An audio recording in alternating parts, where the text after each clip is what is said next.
Listen to this episode if you have been wanting to explore ads in your product based business and you just don't really know where to start in 2025 with Facebook Meta ads. Today, we have the absolute pleasure of talking with Jodie Minto. This isn't a normal conversation about Facebook ads. We are diving deep into strategies, into frameworks, and into actual ideas of what to do. We ask questions like, if you only have $500 to spend, what are you doing with ads? What are ways that you can gain followers with ads? How can you actually make sales from ads? And she actually gives you tangible, actual tips in order to implement today. This is such a good episode, and I am so excited to introduce Jodie Minto onto the Small Business Growth Podcast.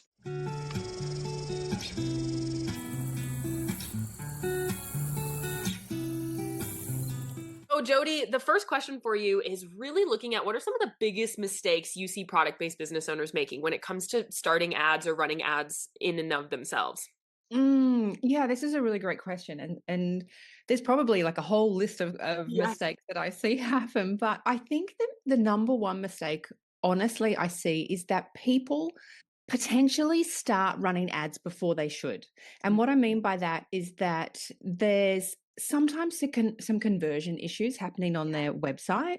I usually use 1% conversion as a benchmark. We really Mm. want at least one out of every 100 people coming to your website actually purchasing something to give us those signals that things are going okay. And I know 1% sounds super low, but it's fairly common in ecom. So if I see a 1% conversion rate, I'm like, great, that's great. We're at a place where let's try ads. Because the thing is, Facebook ads or any kind of paid advertising is kind of the gasoline we pour on top of what's already working. Yeah. It's not something that's going to fix potential other issues in the business. It's Yeah. not that kind of savior that's going to come and turn everything around. So there's a little bit of mindset shift, I think, around when the right time is to bring in ads, and just understanding that we need to get those foundations really solid.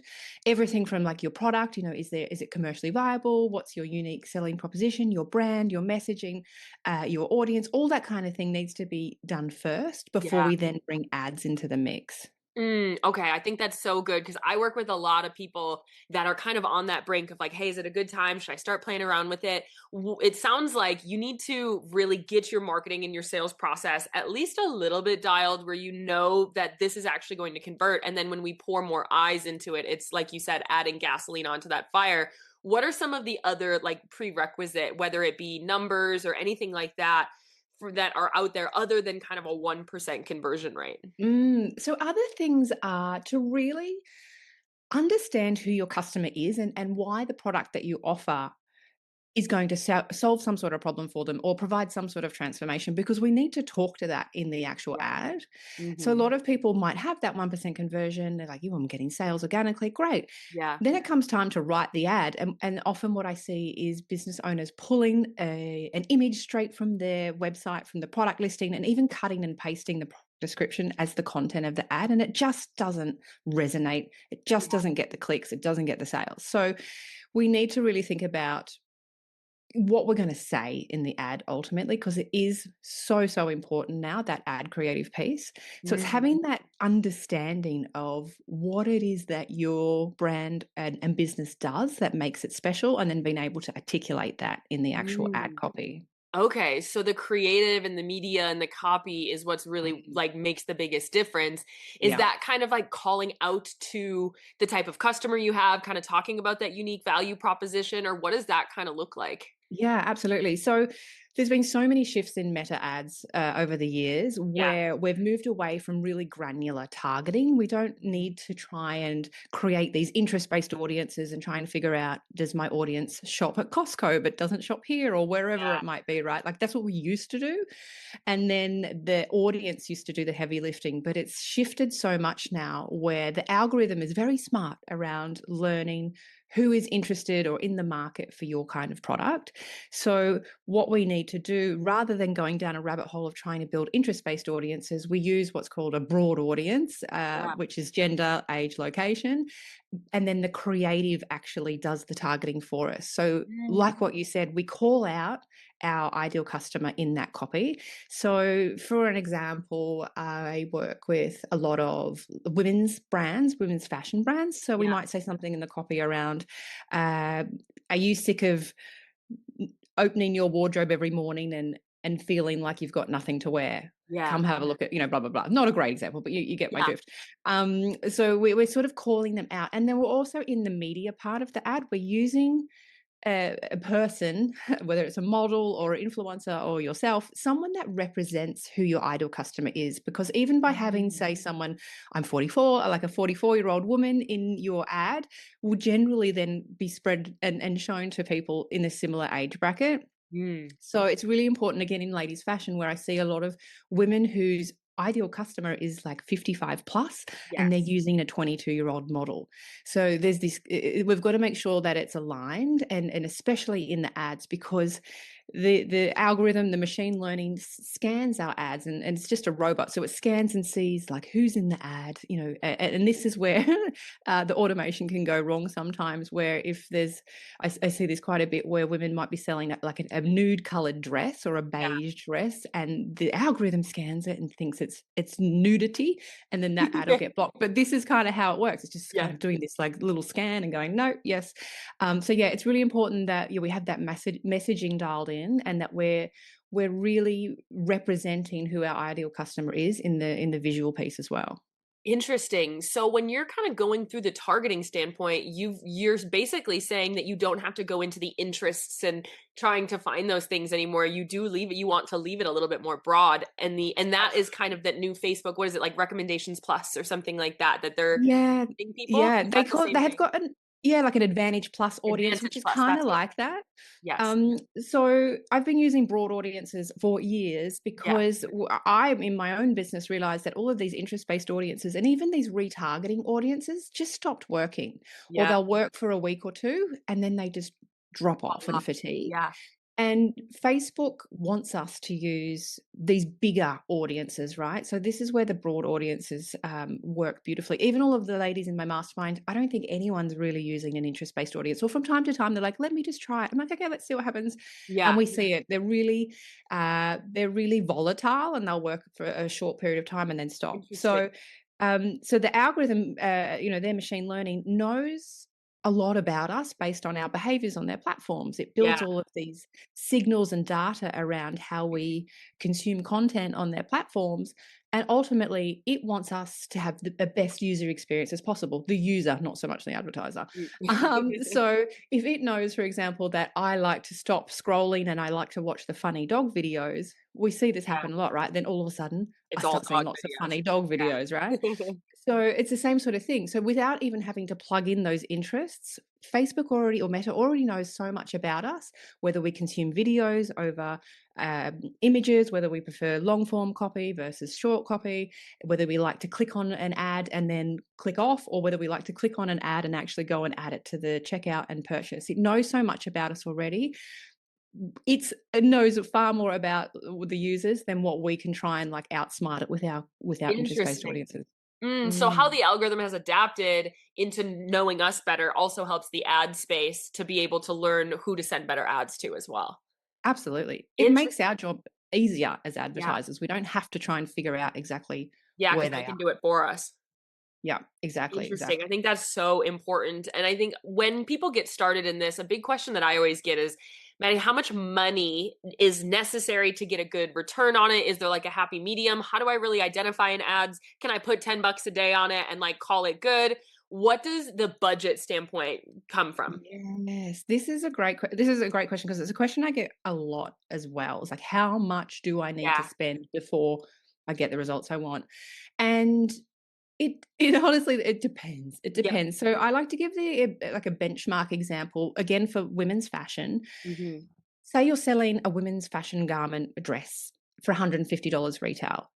What I see most of the time is that you could expect to spend one third of that on Mm. ads in order to achieve one sale. Okay.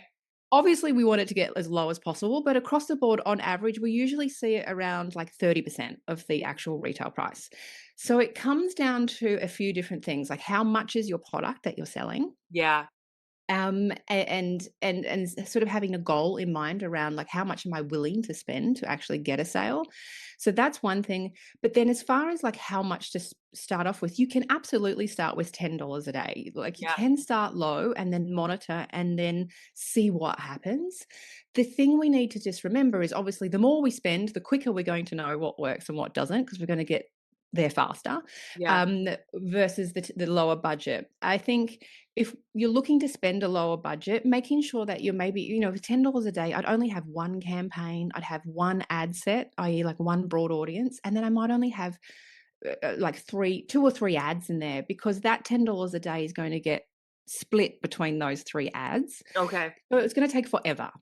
So when using the $150 dress example, if you were spending $10 a day and you had, let's say you had two ads inside of this, Yeah. like ad number ones might get $5 a day, ad number two might get $5 a day. And then what we've got to monitor is like which of those ads, like things like add to carts or even link clicks, like how many people are actually clicking on the ad. But what we want to let those two individual ads do is at least spend that $50 before Okay. making a decision, is this working or is this not working? I actually recommend spending twice your goal amount on an Okay. ad before turning it off, right? If it hasn't made a sale. Yeah. So those two particular ads, you'd make sure you'd spend ideally up to $100 on ad number one and then $100 on ad number two. And if you hadn't made a sale on either of those, then I'd turn those ads off and recreate a new version of it using different text or different visual things like that. Interesting. So I know so much of ads really is testing. It seems like a lot of it is really turning some on, turning some off, playing with this, playing with that. Is there a big testing window prior to really seeing a major return with ads for many people? It's interesting because I see so many different successes and different timelines a lot, where it's like I might get someone come in and turn on ads for the very first time and get sales from day two. And we Mm, think, oh my gosh, this is great, we're off and running. yeah. Versus someone else might run ads for 6 months and not get a sale, which is Yes. disheartening. But I guess some of the signs of success that I see, or the businesses that I know will probably do quite well quite quickly, are Yeah. those that have really dialed in their messaging, and they Yeah. have already got some great content. They're getting some engagement on their organic social channels. They've got a bit of a following there, and they've Yes. got that kind of scroll stopping posts and things like that, because more often than not, one of the first places we start is just bringing across one of those existing posts they've already shared on Instagram or Facebook Mhm. and putting that into a sales campaign. It's a Interesting. it's usually like a quick fire way to start seeing some results fairly quickly. So it depends on the brand itself, and it depends whether the brand is fairly unique in that, and compelling. Yeah. Because I see a lot of brands that are kind of a faceless brand where they're selling ladies, whatever, Yeah. and there's kind of it's really lacking that human to human connection. I Yes. find that those brands, when they start running ads, is very tough. Like it takes Mhm. quite a while for Yeah. us to start seeing traction. So, what I hear you kind of saying is from the organic side, having certain things in the organic side can really having those dialed can help you in the paid side as well. Hey, I'm jumping in here for 30 quick seconds for those of you who are loving the podcast but wish we could dive deeper into every episode topic together. I have actually started a completely free podcast community called the Small Business Cafe for exactly this purpose. Inside this community, we dive deeper into every podcast episode, provide bonus resources, and actually host completely free monthly coaching calls with me so you can get your questions answered. Plus, you get to submit your questions for our Friday coaching session episodes and connect with other founders too. If you have been loving being a part of this podcast and want to connect with other brand founders, plus get extra support from me, click the link in the show notes below to join. Absolutely, absolutely, because it's an extension of that, right? Our Mhm. ads are an extension of what we are already doing and Yes. bringing that across. And so those accounts, or sorry, those brands that are quite active on socials and they are showing up, they're often the ones that then do quite well, because I don't know about you, but for my user experience, when I see an ad for a brand that I've never heard of before and I think, oh, that's cute, I'll click on across to their social media profile first before I click on the 100%. ad. Yes. And I'll be like having a little stalk and scrolling to see what they're doing and be like, oh, Yes. yeah, this is good. Is there signs of life? Does this look like a business that I can trust? Yes. And what I see a lot when I start working with people is that they're like, I just need to run ads, Jodie. And so we look and start running ads. And the next minute we're coming over to Instagram and they've not posted anything for 6 weeks. Yes. So then there's this issue where customers are seeing the ads and maybe they like what they see, but they're coming across and going, hold on a minute, there's been no posts for 6 weeks. Is Yes. this business even still alive? Like, is it still running? Like this, I see that a lot where these businesses are relying so heavily on Facebook ads to bring in the sales and then they're neglecting these other channels, but they feed each other, Yes. support Yes. each other. That's so important because I tell my clients that a lot is that just because you want to start on ads doesn't mean that you get to completely step away from the organic side. Mm. Or, as you've already said, the organic side needs to be there either first or alongside of each other when you have ads, because you're so right. I do that same thing. And if I don't like what I see when I go onto their profile, I'm like, okay, this ad wasn't for me. This brand wasn't for me, and you move right on. Or I'm immediately buying exactly what it is because I got such a good perspective of Exactly. their brand. I feel like online kind of organic profiles now are almost being used as like websites for people to vet brands from ads. So you need to have that variety and that interest and that personability there in order to really build it. Yeah, Mm. absolutely. You're 100% correct. Yeah. Absolutely. Oh, I think that's so important. And I have a lot of clients too that'll go on maternity leave and completely ghost their socials, but they're running ads. And it's like, yes, that's great. You're probably still getting some sales, but it's going to really, really going to struggle. Mhm. It's not like a foolproof, all right, let me just do this, get more eyes, and then I can completely step away. Absolutely. And those folks that are running ads and have neglected socials over here will find that their cost per acquisition is really Yes. high, that the Mhm. conversion rate on their ads is pretty low because there's that disconnect and they're not supporting each other when they click across here and go, oh, no, thank you. Yeah. Interesting. So I get the question a lot of, hey, can I just like boost a couple posts? Can I boost a Mhm. couple posts, put a couple bucks on them, whether it be for like an awareness ad or if it is a sales ad? What are your thoughts on that? Yeah, it's interesting because my thoughts have changed on boosting Yeah. posts just in the past sort of 6 months. So there's only one strategy that I recommend using boosted posts for. Yeah. That is where we're going in either into the Instagram app or opening Instagram.com from your computer and finding a post to boost. Yeah. And it's if we want to grow our following Yes. on Instagram. So I use this myself. I've I been even have playing a with this for mine for the last like yeah. 3 weeks or so too.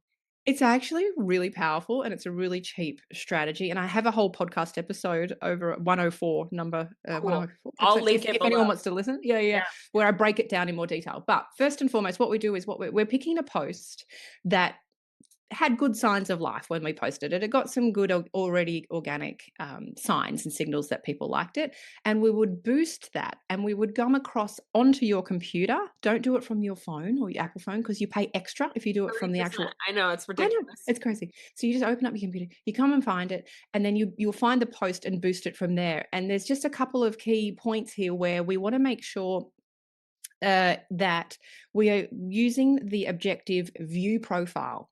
So we're Mhm. not asking them to click off onto our website. We're asking them to come to our profile because our objective for this strategy is to grow our following Yeah. on Insta. And I run this at like $5 a day or $8 a day, and sometimes I'll run maybe 2 or 3 posts. Sometimes Yes. I'll run maybe even just one. But I did my post and my episode about this. I think it was in November or December, Uh-huh. and I've been using this at again a low cost, maybe $25 a day Yeah. maximum, and I've grown 1,000 followers since I did that Wow. post. Yeah. Just from this strategy. So it's just making sure that we're clear about what the goal is of that boosted post strategy. And that's where I see it work beautifully is when we want to grow our followers. Mm. And the thing that's even amplifies this strategy even more, if someone comes along and follows you, they're then likely to see your paid ads anyway, because they've Mm. shown those signals to Meta that they're interested in your particular brand. Interesting. Okay. So even if you're using a broad audience over here, it's not an interest-based audience, it's not a retargeting audience, it's very likely that they'll start seeing your ads anyway. Interesting. So we're sort of bringing them in a top of funnel strategy of sorts, where we're inviting them just on that first date to come along and Yeah. follow us on Insta and hang out. And then we're sort of welcoming them into, the sales funnel, so to speak, and they'll start hopefully seeing all of our other advertising as well. Interesting. And from a media standpoint, would you say the media is similar to, or the creative is similar to what we've already talked about? That's kind of the ones that are calling out your ideal customer, the problem, all of that.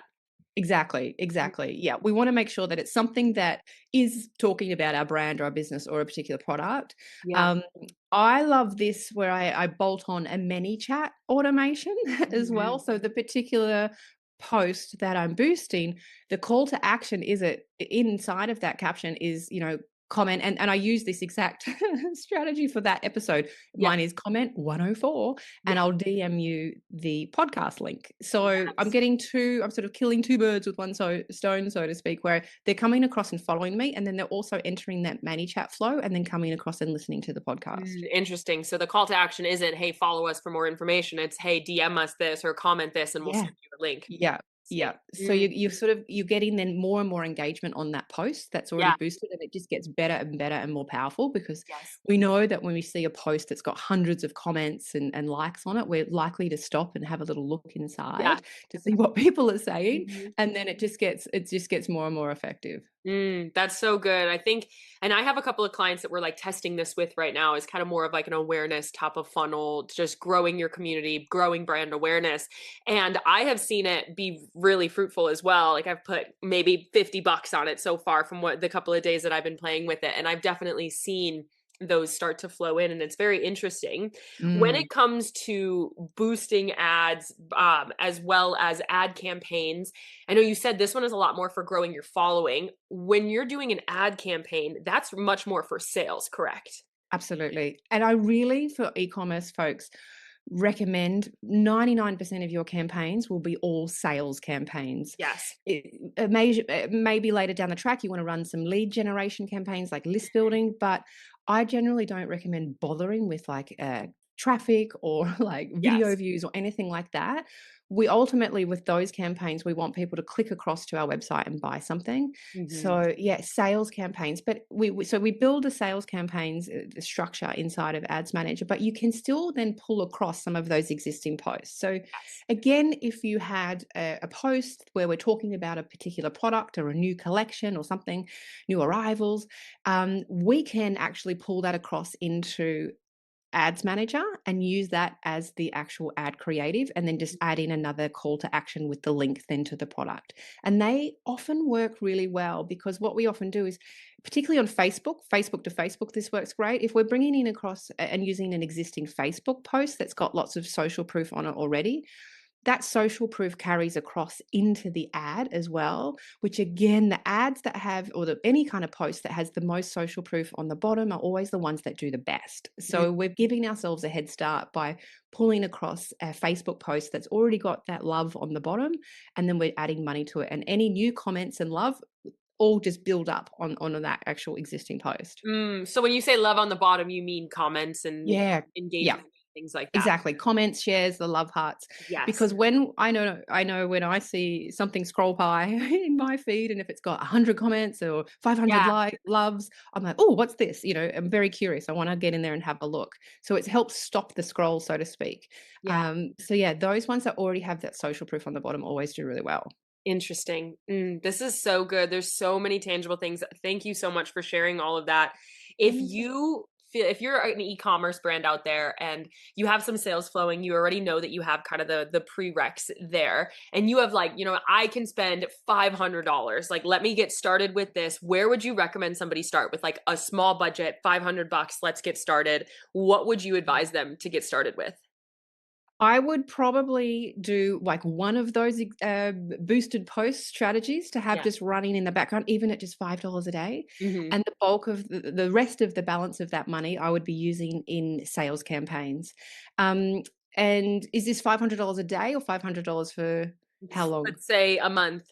A month. Okay, so Yes. $500 a month, I'd probably have one campaign. I'd have an Advantage Plus sales campaign or Okay. Advantage Plus shopping. At the moment, we're in this funny period where half of our accounts have been upgraded to this new system, the other half haven't. So it might look a little different, but it's this Advantage Plus sales campaign or shopping campaign. I just have one of those running, and I'd have one ad set within it using a broad audience. And then within the actual Advantage Plus campaign, I'd have anywhere between 5 to 10 ads.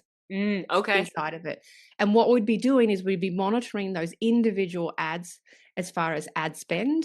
Often what we'll see is that Meta will decide ad number 1, 2, and 3 are the best, and we'll just divert most of the budget there.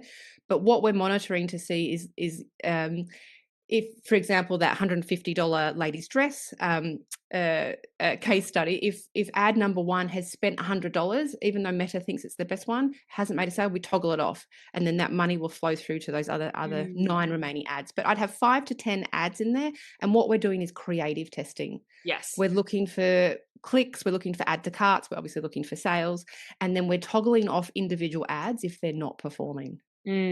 Love that. Jodie, this has been so helpful. What is to leave everybody with, if you could like scream from the mountaintops something about ads that you wish people would stop doing or absolutely do or think or know, what would that be as kind of like your last, please do this, please don't do this?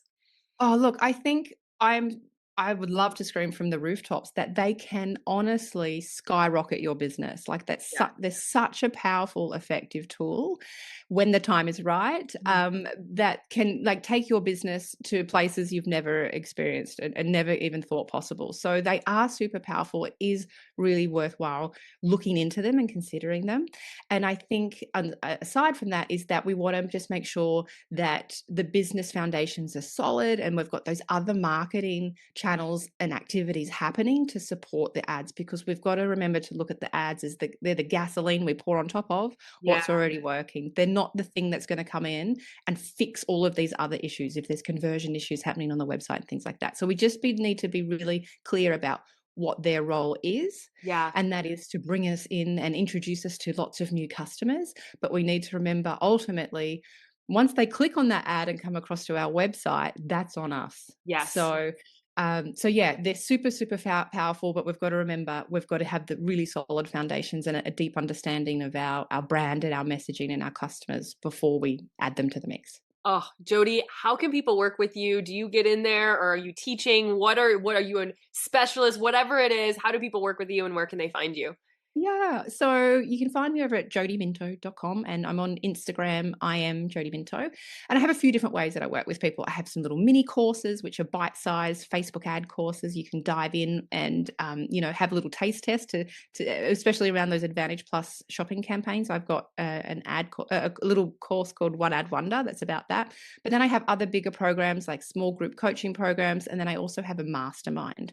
So my mastermind is where you have me inside of your ads manager account, reviewing your ads on our weekly group calls, one-on-one calls and things like that as well. But we're also looking at your entire business, not just ads. So yeah, there's different levels of way you can get started. I think it's like $100. And then I obviously have then like the mastermind with the 6-month coaching program. Awesome. We will put your website below, your Instagram below. I'll also link that 104 episode below. Jodie, thank you so much for being here. It's been such a pleasure. Thank you so much for having me. Yes.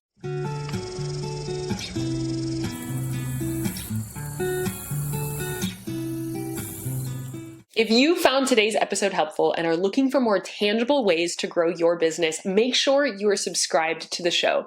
If you want to dive deeper into this topic more, click the link in the show notes and join our completely free podcast community where we dive into every single podcast topic, as well as give some bonus support and free coaching calls. And finally, if you are interested in getting my eyes on your business to find your hidden opportunities to scale, apply to work with me one-on-one in the show notes or on our website.